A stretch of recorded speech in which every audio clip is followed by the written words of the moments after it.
മുൻ പ്രധാനമന്ത്രി മൻമോഹൻ സിംഗ് രാജ്യസഭയിൽ നിന്ന് 33 വർഷത്തിന് ശേഷം പടിയിറങ്ങിയിരിക്കുകയാണ്. രാജ്യത്തെ സാമ്പത്തിക ഉദാരവൽക്കരണത്തിന്റെ ശില്പിയായാണ് 91കാരനായ മൻമോഹൻ സിംഗ് അറിയപ്പെടുന്നത്.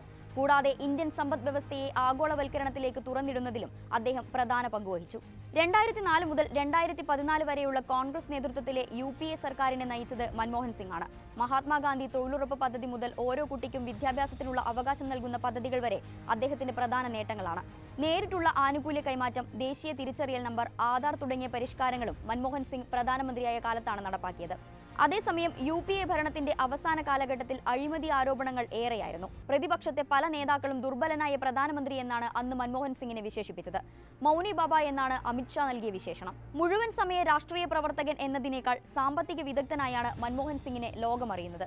പഞ്ചാബ് സർവകലാശാല, കേംബ്രിഡ്ജ് സർവകലാശാല, ഓക്സ്ഫോർഡ് സർവകലാശാല എന്നിവിടങ്ങളിലായിരുന്നു അദ്ദേഹത്തിന്റെ പഠനം. റിസർവ് ബാങ്ക് ഗവർണർ എന്ന നിലയിൽ ദേശീയ തലത്തിലും അന്താരാഷ്ട്ര നാണയനിധി അംഗം എന്ന നിലയിൽ അന്താരാഷ്ട്ര തലത്തിലും ശ്രദ്ധ നേടിയ ശേഷമാണ് മൻമോഹൻ സിംഗ് രാഷ്ട്രീയത്തിലെത്തുന്നത്. മുൻ പ്രധാനമന്ത്രി PV നരസിംഹറാവുവിന്റെ നിർബന്ധത്തിന് വഴങ്ങിയാണ് രാഷ്ട്രീയ പ്രവേശനം. 1991 കോൺഗ്രസ് ഇദ്ദേഹത്തെ രാജ്യസഭയിലേക്ക് നാമനിർദ്ദേശം ചെയ്തു. 4 മാസത്തിനു ശേഷം ധനകാര്യമന്ത്രിയായി ചുമതലയേറ്റു. രാജ്യം ഗുരുതര സാമ്പത്തിക പ്രതിസന്ധിയിലൂടെ കടന്നുപോകുന്ന കാലമായിരുന്നു അത്. സമ്പദ് വ്യവസ്ഥയെ പുനരുജ്ജീവിപ്പിക്കാനും പരിഷ്കരിക്കാനും മൻമോഹൻ സിംഗ് സമൂലമായ നടപടികൾ തന്നെ ആരംഭിച്ചു. അതിൽ പ്രധാനപ്പെട്ടതായിരുന്നു സാമ്പത്തിക ഉദാരവൽക്കരണവും ആഗോളവൽക്കരണവും. മൻമോഹൻ സിംഗ് ഒരിക്കലും ലോക്സഭയിലേക്ക് മത്സരിച്ചിട്ടില്ല. 5 തവണ അസമിനെ പ്രതിനിധീകരിച്ചാണ് അദ്ദേഹം രാജ്യസഭയിലെത്തിയത്. 2019 രാജസ്ഥാനിലേക്ക് കൂടുമാറി.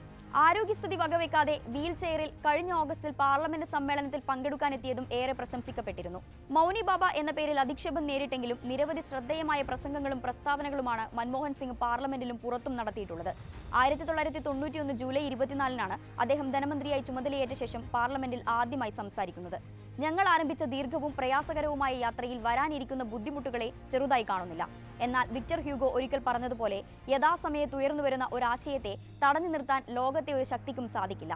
അതേപോലെ ലോകത്തിലെ ഒരു പ്രധാന സാമ്പത്തിക ശക്തിയായി ഇന്ത്യ ഉയർന്നുവരുന്നത് അത്തരത്തിലുള്ള ഒരു ആശയമാണെന്ന് ഞാൻ കരുതുന്നു. ലോകം മുഴുവൻ അത് ഉച്ചത്തിലും വ്യക്തമായും കേൾക്കട്ടെ. ഇന്ത്യ ഇപ്പോൾ ഉണർന്നിരിക്കുന്നു. നമ്മൾ ജയിക്കും, നമ്മൾ മറികടക്കും, മൻമോഹൻ സിംഗ് പറഞ്ഞു. ജനങ്ങളെ എല്ലാ കാലവും കബളിപ്പിക്കാൻ കഴിയില്ലെന്ന് 1999 ഓഗസ്റ്റിൽ BBC-ക്ക് നൽകിയ അഭിമുഖത്തിൽ അദ്ദേഹം പറഞ്ഞു. നമുക്ക് ഒരു പുതിയ തരം രാഷ്ട്രീയം ആവശ്യമാണെന്ന് വിശ്വസിക്കുന്നു. തുറന്നു പറച്ചിലിന്റെ രാഷ്ട്രീയമാണത്. ആളുകളോട് കാര്യങ്ങൾ ഉള്ളതുപോലെ പറയുന്ന രാഷ്ട്രീയം. നമ്മുടെ ജനങ്ങളെ കബളിപ്പിക്കാൻ കഴിയില്ലെന്ന് ഞാൻ കരുതുന്നു. എബ്രഹാം ലിങ്കൺ ഒരിക്കൽ പറഞ്ഞതുപോലെ, നിങ്ങൾക്ക് ചിലരെ എല്ലാ കാലത്തേക്കും എല്ലാവരെയും കുറച്ച് സമയത്തേക്കും വിഡ്ഢികളാക്കാം. എന്നാൽ എല്ലാവരെയും എല്ലാ കാലത്തേക്കും വിഡ്ഢികളാക്കാൻ കഴിയില്ല.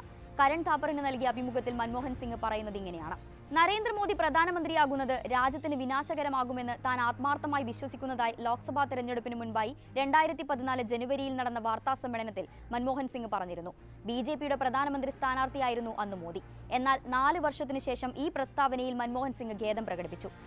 2016 നോട്ട് നിരോധനത്തെ വലിയ രീതിയിലാണ് മൻമോഹൻ സിംഗ് വിമർശിച്ചത്.